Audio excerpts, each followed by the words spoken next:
With a brief to sniff out the Chinese brewing scene for my daughter's beer blog, I felt it incumbent upon me to do some proper research, when my eye happened to fall on an advertisement for a craft beer fair to be held over 2 days in Beijing's Galaxy Soho.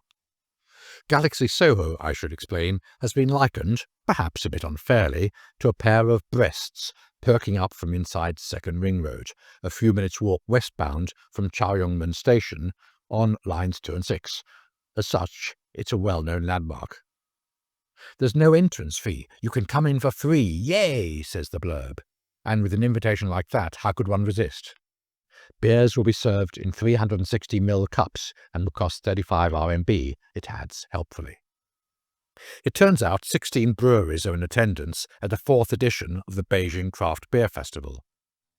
Boxing Cat from Shanghai, Chengdu Harvest, Strong Ale World of Qingdao, Bad Monkey of Dali, Master Gao from Nanjing, Le Blé d'Or of Taiwan, 18 Beer of Wuhan, Devolution from Dalian and Guangzhou from Shanghai are all on the billing.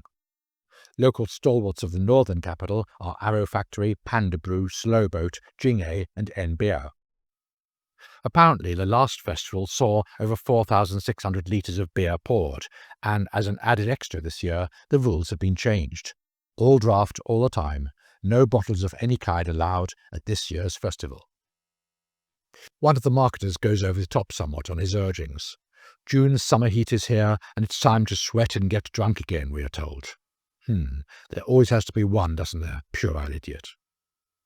Time Out magazine gives its usual well-researched backgrounder when it comes to enthusing over the event. Flags showing off the logos of the participants make a colourful addition to the overall ambience of the place.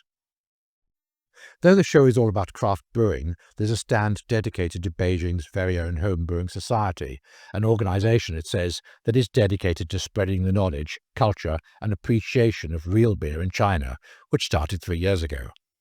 Members are treated to a monthly gathering with presentations on a brewing topic, a tasting of the style of the month, and a good atmosphere to network and share experiences with fellow home brewers.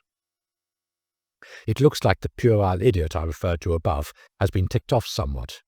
Later marketing from the organisers counsel one piece of advice for a day of drinking at a giant beer party: eat some freaking food. There's going to be a few knock-you-on-your-ass brews at this festival, and if you neglect the urgings of your stomach, they will indeed put you out early. Eat food. And as if to add weight to their urgings, some specialty beers or beers with a particularly high ABV would be served as half pours. That's for 2 reasons. 1, we want to allow everyone to try specialty beers, and 2, we don't want people getting too wasted and acting like fools or puking. There'll be well over 50 beers available at the festival. You can drink as many as you like. Have fun drinking. Wuhan's 18 Beer tries to get into the spirit of the event by proclaiming "no beer, no joy." But with their apparent low level takers, at least while I'm there, maybe that should read "no customers, no joy." Guangzhou Craft Brew from Shanghai makes it clear that it's not really interested in potential expat customers, of which there are quite a few here today. No one speaks a word of English, and expats are visible by their absence at this particular booth. Slow Boat, the brewery that started me off on the real ale scene in China, is featuring a Sea Monster Seaweed Pale Ale.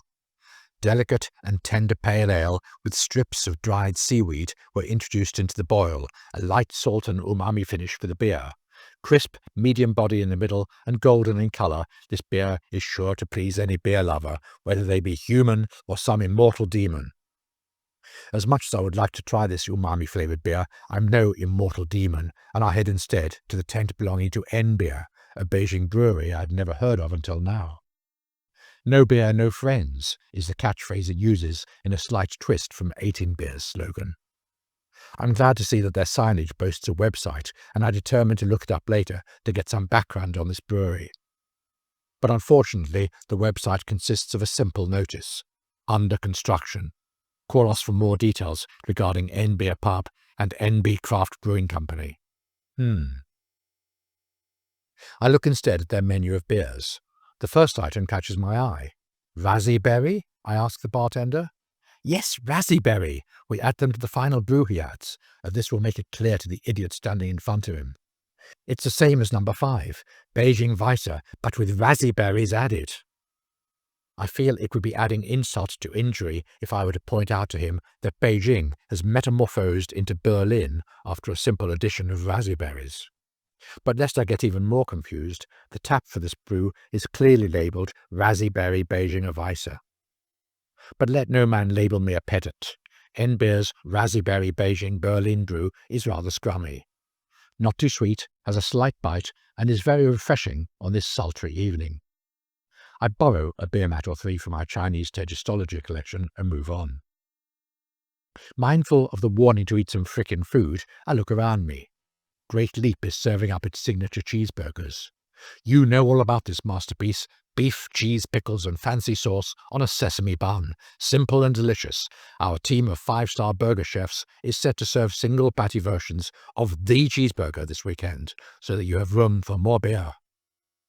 Fi Milano, meanwhile, is serving up 5 varieties of gelato: vanilla, chocolate, stracciatella, the Italian version of chocolate chip, mango and strawberry sorbet. An outfit called Andy's Sausages is offering up sausages, while a little business that calls itself Pizza Plus has a queue stretching back to infinity. I get served after only a 4-minute wait. With the necessary carbs lining my stomach, I make the acquaintance of China's very first real ale brewery, set up, I'm surprised to note, in Dali. That's in the bottom left-hand corner of China in Yunnan province, for those who are geographically challenged. It's been going since 2010, and while waiting to meet the managing director, I order some American Pale Ale, which turns out to be pleasant, though perhaps not the most amazing brew I've ever tasted.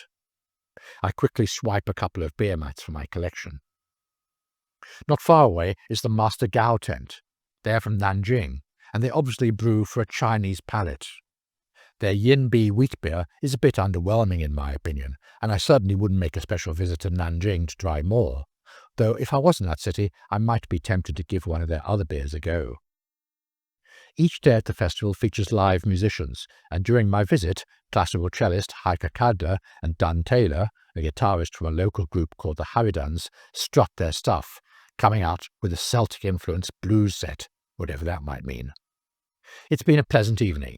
No one is visibly wasted, acting like fools or puking. Instead, there's a happy atmosphere both from punters and brewers alike.